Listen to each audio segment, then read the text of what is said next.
Narito na nga ang ating latest update dito sa Akusada. Hindi nga makakatanggap dito, hindi matanggap dito ni Dennis ang pagsisinungalingan ni Carol sa kanya. Matapos nga nitong malaman na umalis pala itong si Carol doon sa bahay ng kanyang kaibigan. Matapos nga itong dumalaw doon at may dala nga itong bulaklak. Ngunit ang sabi naman dito sa kanyang kaibigan na umalis nga daw ito at hindi nga daw nito alam kung saan nga daw ito nagpunta.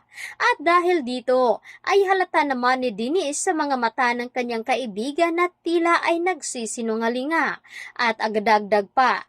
Hindi dapat daw malaman dito ni Dennis ang buong detalye at kung saan ang lakad dito ni Carol. Kaya naman sa sasakyan ay dito na nga sinubukang tawagan ni Dennis itong si Carol.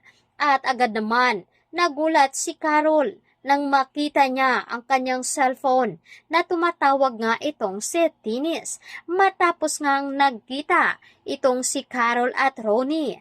Nagtataka din naman itong si Ronnie kung bakit ay siya daw ang nilapitan dito ni Carol na noon ay magkalaban naman ang dalawa. Ngunit gusto ngang makakuha ng impormasyon dito ni Carol kay Ronnie kung ano nga ba daw ang kanyang mga natutuklasan at nalalaman tungkol sa pagkatao dito ni Dennis dahil matagal na nga niya umano itong kakilala. Kaya dito na nga in-explain dito ni Ronnie na masyadong close sa isa't isa itong si Dennis at Carol at palagi nga daw itong magkasama sa tuwing nag-aaway nga daw itong si Wilfred at Joy at nandyan palagi sa tabi nitong si Dennis. Kaya dito na nga ay sinabi dito ni Ronnie dito kay Carol na mag-iingat nga umano ito at tanging siya lamang ang makakakuha ng ebidensya. At dito na nga kinakabahan itong si Carol. Ngunit gayon paman kahit na kinakabahan ito ay gagawin niya daw ang lahat upang makakuha at makakita ng ebidensya na magdidiin dito kay Dennis. Ito na nga ba ang pagkakataon na posible nga itong mahatulan ng pagkakakulong, lalo pat nagising na nga itong si Wilfred. At si Wilfred nga mismo ang magsasabi dito kay Carol na alam na nga daw nito ang katotohanan dahil si Dennis nga mismo ang umamin sa kanyang harapan at muntika na ngang masira at mapahamak ang kanyang buhay.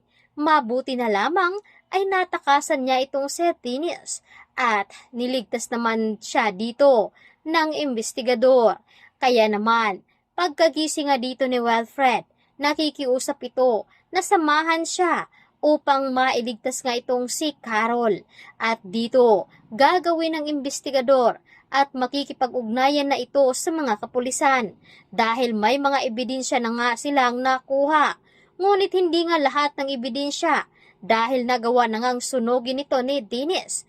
Kaya tutukan natin ito ngayong hapon kung ano nga ba ang mangyayari sa pagkikita ni Carol at ni Dennis. Mapapahamak nga ba ito?